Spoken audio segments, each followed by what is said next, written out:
Le premier mot qui va me venir quand je pense au Japon, c'est rigueur. Voilà, rigueur, respect des règles, que ce soit dans la vie de tous les jours, dans la rue, dans les villes, mais que ce soit aussi dans les usines. Donc Toyotomi que j'ai pu visiter, où celui qui sait, celui qui fait, c'est l'opérateur, c'est le member qui est sur la machine, qui touche le produit. Voilà, et je pense qu'il faut qu'on n'oublie pas ça, quel que soit notre rôle dans une entreprise. J'ai 3 lignes de production, j'ai des team leaders, mais quand ils sont à droite, s'ils sont appelés à gauche, c'est grâce à Landon qu'ils le savent. Et quand il est en panne, parce qu'on a un problème informatique, un problème réseau, je suis en aveugle. Bonjour Benoît. Bonjour Pierre. Je vais prévenir un peu pour ceux qui nous écoutent, on va regarder nos OPI parce qu'on est chez Toyotomi et la sécurité, tu m'as dit, c'est le point le plus important. C'est une de nos premières exigences, d'accord, une volonté à réduire le taux d'accidentologie. Donc effectivement, on est équipé du casque, voilà. Les lunettes, les manchettes. L'usine sans filtre, il n'y a pas de filtre, hein, on est vraiment au cœur de l'atelier. Alors pour ceux qui nous écoutent, aujourd'hui on est dans le parc d'activités de la vallée de l'Escaut. Puisque le thème porte sur Landon.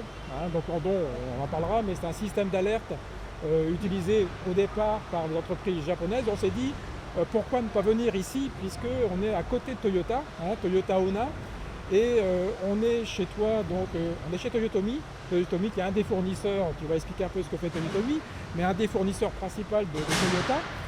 Et je voudrais que dans un premier temps, d'abord tu te présentes, qu'on sache un peu ce que tu fais, ce que tu as fait auparavant. Et puis après, on présentera également Toyotomi. Alors Benoît, vas-y. Très bien, ok Pierre. Donc Benoît, j'ai 47 ans. Je suis dans l'industrie automobile depuis 2001. Donc 20 ans chez Stellantis. Voilà, donc plutôt de l'activité d'assemblage de boîtes de vitesse, usinage boîtes de vitesse en production, gestion de production. Pas très loin finalement, c'est à non, on était à la SMAN, pour ceux qui connaissent. On a une quinzaine de kilomètres du parc d'activité d'Onin. Et donc depuis un petit peu moins de 2 ans, j'ai intégré l'équipe de Toyotomi. Donc en tant que manager welding. Donc je développerai un petit peu après les activités qu'on a de welding. Donc Toyotomi, c'est une usine de 350... Je vais te demander, est-ce que entre la semaine qui est plutôt de l'usinage, ici, on a vu, c'était quand même la fabrication, c'est du welding, comme on dit à côté de Toyota, c'est de la soudure. Ça t'a pas trop dépaysé? Alors, sur la partie technique, c'est des métiers complètement différents, c'est pas les mêmes installations, c'est pas les mêmes types de technologies, c'est pas du tout la même activité. Après, mon principal rôle est plutôt de manager les équipes, donc les outils restent les mêmes. Je peux m'appuyer sur des compétences sur le terrain pour la partie technique. Donc oui, il a fallu que je me remette en question. Mais par contre, au niveau de management, voilà, tu as retrouvé c'est pareil. Donc tu parlais de, je t'ai coupé, tu parlais de Toyotomi. Donc Toyotomi. Tu peux nous en dire un peu plus. Alors Toyotomi, donc une entreprise japonaise. Donc notre siège est au Japon, en dessous de Nagoya. Donc là, Toyotomi Europe. On est 350 personnes, d'accord. On a de l'activité de stamping, donc emboutissage, et activité de soudure. Donc on a 2 flux principaux, deux flux. On a un flux où on emboutit les pièces et ça part après dans un atelier automatisé qu'on appelle l'OIM. Et là c'est pour les flux pièces série, donc on traverse la route et on va intégrer le ferrage chez TMMF. On dit que d'ailleurs que le volume est important, parce qu'ici à Onin, on fait 1700 voitures par jour. Effectivement, donc 1220 à Onin et à peu près 500 en République tchèque sur la Yaris. Voilà. Donc on est autour de 1700, répartis principalement sur le site d'Onin, Toyota Onin, et l'autre Toyota en République tchèque. Donc Yaris Cross. Donc nous on fabrique des éléments de structure, d'accord. Donc on est en 3.8 sur l'atelier d'OIM pour la partie soudure et on alimente au pas de l'heure, on a un camion qui part toutes les heures pour alimenter l'usine de Toyota. Voilà. Sacré filière. Voilà. Alors on va parler bien sûr des sujets du thème du jour qui est de Landon, de la réactivité des usines. Mais juste avant, je voudrais bien que tu nous parles de ton voyage au Japon parce que je sais que tu es parti on s'était organisé un voyage professionnel. Professionnel, oui Pierre. Et je pense que c'est intéressant que tu nous fasses un petit retour sur ce que tu as vu de la vie au Japon, parce qu'on parle de culture. Effectivement, tu n'as pas les mêmes ouvriers au Japon qu'ici. Voilà. Effectivement, j'ai eu la chance, dans le cadre de mon cursus d'intégration chez Toyotomi, de partir 2 semaines fin juin, début juillet au Japon. Donc une vraie opportunité professionnelle, mais aussi personnelle, parce qu'on a pu découvrir le pays, la culture. Le premier mot qui va me venir quand je pense au Japon, c'est rigueur. Voilà, rigueur, respect des règles, que ce soit dans la vie de tous les jours, dans la rue, dans les villes, mais que ce soit aussi dans les usines, donc Toyotomi que j'ai pu visiter ou l'usine Toyota que j'ai pu visiter. Donc, rigueur et respect des règles. Voilà. Alors on sent cette rigueur-là, c'est vrai, j'ai eu des échos par d'autres industriels qui m'avaient fait part de ça. Et moi je me posais la question aussi, on parle de l'île qu'on a importé du Japon vers l'Europe, avec quand même des cultures différentes, puisqu'on a une culture très rigoureuse que tu as expliqué au Japon, et on arrive à une culture plus ou moins rigoureuse en Europe. Donc est-ce que ça pouvait faire bon ménage tout ça? Alors oui, ça peut faire bon ménage, voilà, sauf que la notion du standard fait partie de la culture japonaise. Donc effectivement, on sent dans les usines qu'on visite que voilà, la manière de faire, c'est la manière de faire. Le member ne va pas déroger, il respecte son standard. S'il a une difficulté, il va tirer en don, on y vient, il alerte. En France, ou en Europe, on va dire en France, par mon expérience professionnelle, on voit que le standard, on a plus de mal à le faire respecter par nos members. Le member va prendre plus de latitude, de liberté sur le respect du standard. Donc nous, pour contrecarrer ça, je pense qu'il faut qu'on passe plus d'énergie que le japonais à expliquer le pourquoi. Le pourquoi il faut appliquer le standard. Dans la culture contrôle peut-être aussi, plus de contrôle. Voilà, dans la culture japonaise, c'est tout, le standard, c'est le standard. En France, de par notre nature à vouloir toujours faire différemment et mieux que les autres. Voilà. Il faut qu'on passe, un des leviers pour que ça marche, c'est de donner du sens. Expliquer sur pourquoi il faut faire ça, comment il faut le faire et qu'est-ce qui se passe si on ne le fait pas. Le risque sécurité, le risque qualité. Il faut convaincre. Il faut convaincre japonais, et il faut passer de l'audit ou de la vérifie, de la VRS assez régulièrement. Alors ce que tu m'as dit aussi, ce qui t'avait un peu la différence, c'est que autant les usines ne sont pas forcément très, on va dire, très high-tech, et dans la vie courante, dans la vie de tous les jours, c'est hyper... Effectivement, donc voilà, on a vécu très, très local pendant 10 jours. Donc forcément, on allait manger au restaurant, les petites anecdotes. J'étais surpris, on était plutôt dans des petites villes, donc voilà, tous les restaurants qu'on a pu faire, il n'y a plus de serveurs. On scanne un QR code avec le téléphone, donc merci aux applications de traduction temps réel, parce que quand c'est en japonais, c'est pas évident. Et ce que j'ai trouvé surprenant, qu'on ne voit pas encore chez nous, c'est qu'on a le menu, et en fait on fait la commande en direct, on envoie la commande directement en cuisine. Et on entend le petit ding en cuisine pour dire la commande est arrivée, et on vient nous servir. Voilà, c'est genre ça. Dans les villes de Tokyo, par exemple, effectivement, il y a des rues très high-tech, voilà, des écrans géants, des lumières, des vidéos. Donc c'est très high-tech. Et dans l'industrie, ou moins les usines que j'ai pu visiter, on est encore beaucoup sur du papier, du management visuel, mais en papier, des pans de murs, d'indicateurs, voilà. Donc c'est très contrasté. Entre ce que j'ai pu voir sur l'high-tech dans la vie de tous les jours et ce que j'ai pu voir dans l'industrie. Ça c'est pour la high-tech. Tu m'as dit aussi qu'il y avait quand même un peu plus de respect aussi pour le matériel et qu'il y avait moins de réparations sur les outils. On y revient sur ce respect du standard. Voilà. Le matériel roulant, donc les engins roulants, ils ont 8, 10 ans, ils sont neufs.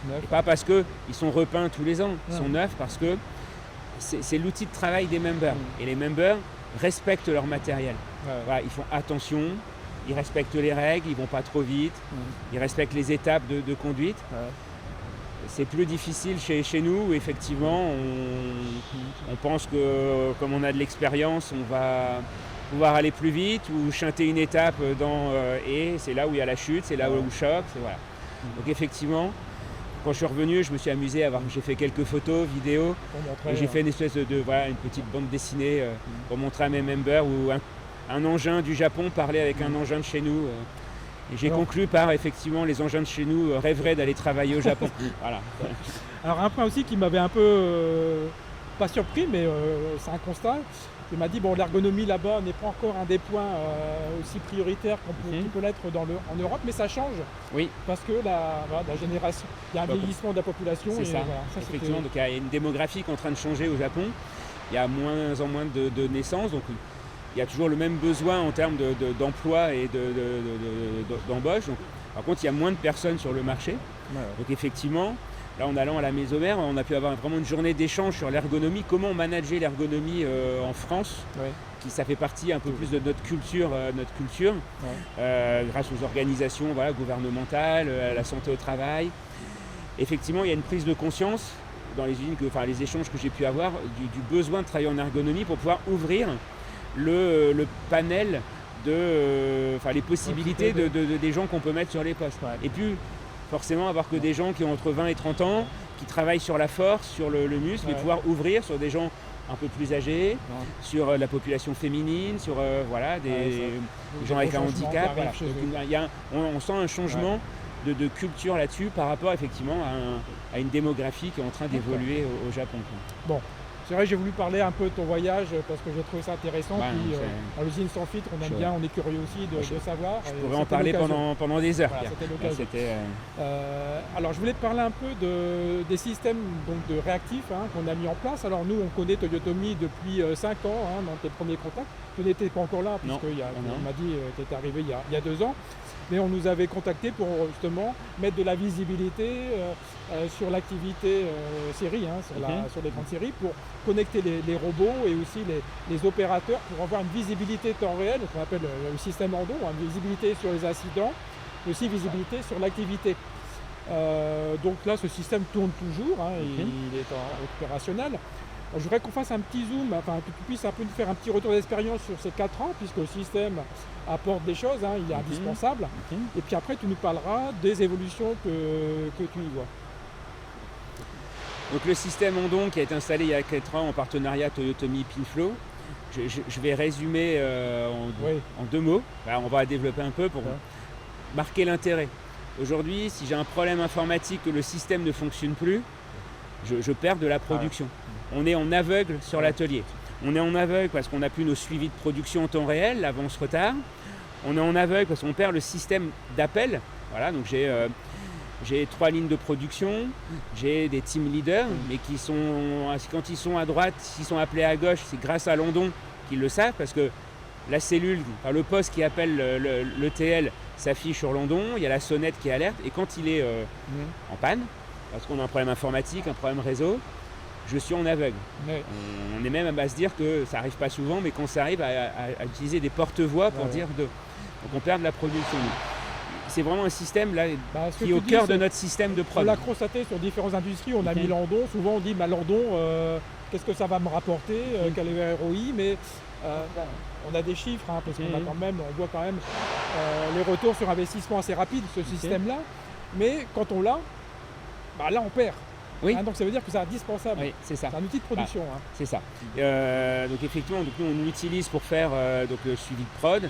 Comme j'ai une quinzaine de postes différents qui ne sont pas connectés entre eux, que ce soit l'ETL ou le GL, s'il n'a pas ça, il ne sait pas où il en est, à part toutes les heures faire le tour de l'atelier. Donc là, on l'a en charpente sur un écran géant. Le GL là dans son bureau sur un PC. Quand je suis en réunion au bâtiment administratif, j'ai toujours mon smartphone qui est connecté dessus pour voir s'il y a capter s'il y a des points durs. Donc ça, c'est le premier intérêt. Deuxième intérêt, c'est que c'est un outil aussi d'appel pour l'opérateur. L'opérateur est en difficulté, il appelle son TL, il appelle la maintenance pour avoir de l'aide. Donc du coup, on améliore la réactivité, on n'est pas obligé de chercher après les personnes. Voilà. Donc là, effectivement, on l'a mis en place sur l'activité flux série. Et on a démarré il y a 2 mois, 3 mois, sur l'activité PMSP, qui est l'activité pièce de rechange, qui est une autre activité de Toyotomi. On l'a démarré pour la même raison. Voilà. Donc là, pas de suivi de prod, parce qu'on n'a pas l'automatisme qui nous permet de générer ça pour l'instant. Mais au moins la partie appel. C'est là qu'on s'est un peu rencontrés, avec Dimitri et toi. C'est-à-dire, déjà le système, tu voulais aller un peu plus loin. Tu as dit effectivement, on a quelque chose qui nous sert, qui est indispensable. et on a des données qu'on n'utilise pas C'est ça. et qu'on pourrait utiliser pour le management. Oui. Donc c'est un peu la suite du projet et je pense que c'est un peu ce qu'on voit aussi dans chez Pinflow, c'est que les données, elles sont là aussi pour être utilisées pour faire de l'amélioration continue Oui. et de l'animation d'équipe. C'est aussi ta vision. Alors, effectivement, donc, que ce soit dans les entreprises où je suis passé avant ou aujourd'hui, donc là, à l'OEM, on a la chance, la manière dont ça a été développé, effectivement, Pinflow archive en temps réel. On a connecté les automates aussi à Pinflow, à l'outil Pinflow, l'outil Andon. C'est-à-dire que tous les défauts techniques qui sont captés par l'automate remontent dans une base de données. Et aujourd'hui, effectivement, on n'a pas moyen de les exploiter. Donc là, on est en train de travailler avec Dimitri pour mettre en place un système de BI, pour pouvoir aller rechercher dans un premier temps ces datas, faire du Pareto simple par installation sur une plage de temps pour retrouver le top X, pour pouvoir alimenter aussi nos animations terrain qui aujourd'hui s'appuient essentiellement sur du bâtonnage et de la remontée d'informations papier que les members remplissent au fil du poste, qui sont consolidées par le GL dans du fichier Excel, donc, qui m'amène une partie d'informations et que je veux croiser et que je veux enrichir avec la partie automatisme. Automatiser ça, effectivement. Voilà. Et sur la partie PMSP, on n'a pas ces remontées d'automates, mais on va aussi faire de la BI, je veux pouvoir exploiter ces appels, pouvoir se dire, ok, est-ce que c'est toujours le même poste qui appelle ? Voilà. Dans un premier temps, et puis après... Bon, c'est vrai qu'on a parlé de Dimitri, mais ceux qui nous écoutent ne savent pas qui c'est, mais Dimitri, c'est le directeur des opérations de chez Pinflow, et il aussi, c'est un passionné de ces systèmes. C'est ça. Donc ça, ce sont des projets qui sont programmés, je pense, cette année. Alors cette année, la partie BI, on est dans la phase... on a fait l'étude avec Dimitri et Florian. On pourra expliquer qui est Florian aussi. Et donc là, le chiffrage est fait, donc on va engager l'objectif, c'est de pouvoir... Je pense que tu vas aussi avoir une notion aussi de culture et de formation, parce que je pense que c'est une autre méthode aussi de manager ces équipes. Alors ce qu'on constate souvent, c'est que le temps réel, ça arrive assez facilement dans les ateliers parce que ça apporte quelque chose, il y a un confort de conduite.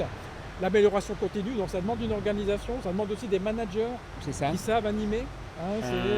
Une culture aussi de chasseur de problèmes et pas que de subir, on n'a pas fait la prod, et pourquoi en sortir les raisons, pas la raison, le one shot, j'ai une grosse panne de 2 heures, c'est pas ça que je veux chercher avec le temps différé ou avec l'analyse a posteriori. Ce que je vais aller chercher, c'est tous ces petits défauts qui embêtent l'opérateur, mais 10 fois, 15 fois sur le poste, qu'on ne capte pas, que je ne capte pas dans les suivis papier, parce que ça dure 10, 15 secondes. Sauf qu'en fait, ça décycle l'opérateur. Donc c'est une source aussi de non-performance pour les opérateurs. C'est ça que je vais aller chercher aussi. C'est vrai qu'on parle souvent de performance parce qu'on est des industriels, mais je pense aussi, et on en avait discuté auparavant et on est convaincu, je pense que dans des ateliers comme on les voit là, le fait d'impliquer les opérateurs dans l'amélioration de leurs conditions de travail, aussi dans le produit, c'est une manière aussi de les fidéliser, de les impliquer, le côté humain. Je partage. J'ai un exemple, cette semaine, donc lundi, on a fait chez Toyotomi un premier chantier, un changement de culture, où on a donné la parole à 3 opérateurs. Donc j'ai choisi une installation chez moi. J'ai pris un opérateur de chaque équipe qui fait tourner la machine. On les avait filmés en amont. Ils ont analysé les vidéos et entre eux, ils se sont dit comment tu fais, c'est ce que tu fais, c'est bien. Moi j'ai toujours mal au poignet, regarde, fais comme si. Et en fait là j'ai une vingtaine de Kaizen qui en sortent, des choses qui sont qu'on ne voit plus, que je ne vois pas, que les mecs sur le terrain en fait se sont habitués à vivre avec. Voilà, c'est des choses simples, c'est des hauteurs de bac, c'est une tige qui les gêne dans chaque cycle, mais en fait on ne le voit pas. Et c'est donc on leur a donné la parole, on a voulu essayer, faire ça, parce que je crois aussi en ça. Et ça a vraiment été plébiscité par les 3 personnes. Donc là, les autres me demandent quand est-ce qu'ils vont pouvoir aussi faire sur d'autres chantiers. Pour travailler aussi avec Toyota, on sait que ce genre d'animation, c'est fort important pour eux et c'est les opérateurs qui améliorent quelle que soit l'entreprise, celui qui sait, celui qui fait, c'est l'opérateur, c'est le member qui est sur la machine, qui touche le produit. Voilà, et je pense qu'il faut qu'on n'oublie pas ça, quel que soit notre rôle dans une entreprise. Voilà, que je sois moi manager de NEC, mais qu'on soit RH, qu'on soit logistique, qu'on soit engineering, tout ce qu'on fait, ça doit être pour eux. C'est eux demain qui vont l'exploiter, qui vont l'utiliser. Et bien souvent dans les industries, on ne va pas chercher les gens de terrain pour valider, pour partager, pour avoir des idées des fois très simples, très pragmatiques. Voilà, on est dans une culture très engineering. On est des ingénieurs. Alors on sait. Voilà. Gros changement pas aussi, par rapport au Japon. Le Japon est beaucoup plus pragmatique et beaucoup plus opérationnel et va plus chercher les gens de terrain pour faire les choses. Voilà. Donc, j'aime bien discuter avec des personnes comme toi parce que on est des consommateurs, on voit les usines, quelquefois on a un peu peur. C'est quand même des gens qui travaillent. C'est un espace de vie et c'est un espace de vie qu'il faut animer. Et donc, heureusement que les profils de managers ont changé, mais il faut trouver aussi les éléments pour impliquer les personnes et puis aussi les faire participer dans leur quotidien. Donner du sens, être à l'écoute, voilà, traiter les petits problèmes du quotidien avant que ça devienne des gros abcès. Voilà, après c'est aussi manager, c'est aussi savoir recadrer, savoir... on est dans une entreprise, c'est des règles avant tout, des règles de vie, donc il y a un cadre dans lequel il faut qu'on gravite. Mais voilà, ma conviction, je sais qu'on la partage, c'est les gens du terrain qui ont bien souvent les solutions les plus simples pour traiter les problèmes. Et c'est eux qu'il faut aller voir au quotidien, c'est eux qu'il faut... il faut leur libérer le cadre managérial pour leur donner la parole. Écoute, c'était passionnant, je dirais ton histoire est passionnante. Bon, on ne peut pas durer 3 heures sur notre échange malheureusement. Il faut arriver un petit peu à une conclusion, mais plutôt qu'une conclusion, moi j'aimerais bien avoir un petit peu peut-être tes préconisations pour les gens qui nous écoutent, qui sont dans des univers un peu comme les tiens. C'est comment aborder ce type d'écoute ou d'outils digitaux, parce qu'on sait que c'est du temps, comment on les met en place, comment on arrive à convaincre, comment on arrive à les déployer, à les faire vivre.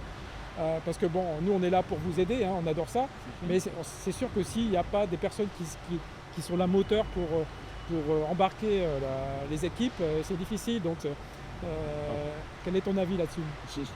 Sur la partie temps réel, la partie on va dire plus en don, généralement il y a rarement besoin de convaincre le terrain. Parce que on met en place, on donne un outil de plus au member pour l'aider. Ça facilite ton boulot. On ne rajoute pas de contraintes, il a besoin d'aide, il appelle, ça vient. Voilà. Pour la partie plutôt analyse de données, là effectivement il faut chercher à répondre à un besoin. Avant de chercher à faire de l'exploitation de données, il faut mettre ce cadre de pourquoi. Pourquoi, comment. Donc en fait, en tant que manager, il faut commencer à avoir cette exigence de dire pourquoi on ne fait pas le taf, pourquoi on n'a pas fait la production. Ok, c'est quoi les problèmes techniques? Ok, ce que tu me remontes, ça explique 40% de nos pertes de production, les 60% c'est quoi le reste? C'est ça que je suis en train de faire avec mes équipes. Et du coup, ce 60%, là, naturellement, on va aller les chercher avec le BI qu'on veut développer parce qu'on n'a pas les datas. On n'a pas les datas sur le suivi papier. Les données sont des faits, donc ça permet d'avoir des choses concrètes plutôt que de dire je pense que... Et du coup, voilà, ça se fait là, moi chez Toyotomi, c'est en train de se faire naturellement. C'est les données qui montrent que J'ai eu d'autres expériences chez Stellantis sur la partie exploitation de data. C'est vrai que ça s'est fait naturellement aussi, c'est qu'à un moment donné, ma conviction, c'est qu'il faut déjà mettre en place le cadre managérial pour manager ça, pour se dire ok, chercher les causes de perte de production, et après naturellement la digitalisation, ça va devenir une solution pour améliorer l'animation et le management de tout ça. Est-ce que tu as rencontré également, parce qu'on côtoie pas mal d'entreprises industrielles, aussi le fait que toi tu as convaincu, mais derrière, il y a les chefs d'équipe, il y a tout ça, eux doivent aussi animer dans cette même optique les équipes. Alors comment ça se passe? C'est pareil, tout dépend du mindset. Il y a des gens qui sont naturellement chasseurs de problèmes, tueurs de problèmes, et effectivement, il faut juste les pousser un petit peu et c'est parti. Voilà. Des fois, il leur manque la méthode, mais c'est là où on forme, on leur donne les outils pour y aller. Et il y en a où effectivement, c'est de la perte de temps, ça sert à rien. le pire, la pure posture managériale, c'est non mais moi j'ai pas besoin de cette méthode, C'est ça. moi je sais. Ouais. Voilà. Et c'est ça qui est des fois compliqué à casser. C'est ce côté, non, ok, ça fait 20 ans que tu es dans le secteur, tu connais ton secteur, mais tu ne sais pas c'est quoi le problème. Si tu le savais, on ne l'aurait plus. Des fois, le plus dur, c'est pas la digitalisation, c'est le mindset et la méthode. De dire, attendez les gars, on traite un problème, partons du principe qu'on ne sait rien. Nous ne savons pas. Nous ne savons rien. Et repartir sur du bâtonnage, sur... Oui, moi, si tu as des chiffres, après, effectivement, tu arrives plus facilement à convaincre parce que et donc, les faits sont là. C'est ça c'est ce changement de mentalité qu'il faut... Mais ça se fait dans le temps, il faut du temps quand même pour changer cette mentalité. Oui, ça se fait pas... voilà, ça dépend des personnes, il faut du temps, il faut maintenir l'animation. Puis il faut aimer. Oui, il faut aimer. Voilà, là on est en train effectivement d'amorcer un changement de culture. Et effectivement, on sent que ça change depuis le temps. Enfin, nous, on a eu l'occasion de passer, mais sans que là, on sent quand même qu'il y a une volonté de faire bouger les choses. Mais on est vraiment... j'ai connu essentiellement Stellantis, je fais plusieurs usines, plusieurs métiers. J'ai fait 1 an dans une briqueterie où j'ai changé complètement de cap, dans un univers industriel aussi complètement différent. J'ai 25 ans derrière moi d'expérience professionnelle. Aujourd'hui, chez Toyotomi, on peut dire qu'on est vraiment une entreprise qui reste à taille humaine, à taille familiale. Voilà. Beaucoup de bienveillance. Ça aussi, c'est la culture japonaise. Le member, on veut vraiment mettre le member au cœur du système. Voilà. Et maintenant, il faut qu'on continue à amorcer, à travailler sur cette dynamique pour continuer à progresser, à développer notre activité. Voilà, c'est une ambition de toute entreprise. Et à rester partenaire privilégié de Toyota pour les années qui viennent. Écoute Benoît, c'était fort intéressant cet échange. Je te remercie. Ça nous a donné une lumière sur un environnement qu'on n'a pas encore fait découvrir dans l'usine sans filtre. Et je te dis encore merci et à bientôt. Merci Pierre et à bientôt. Merci d'avoir écouté l'usine sans filtre, le podcast de Pinflow. Si vous souhaitez en savoir plus sur le management visuel digital au service de votre performance, rendez-vous sur pinflow.com. Et si l'épisode vous a plu, abonnez-vous à notre page LinkedIn.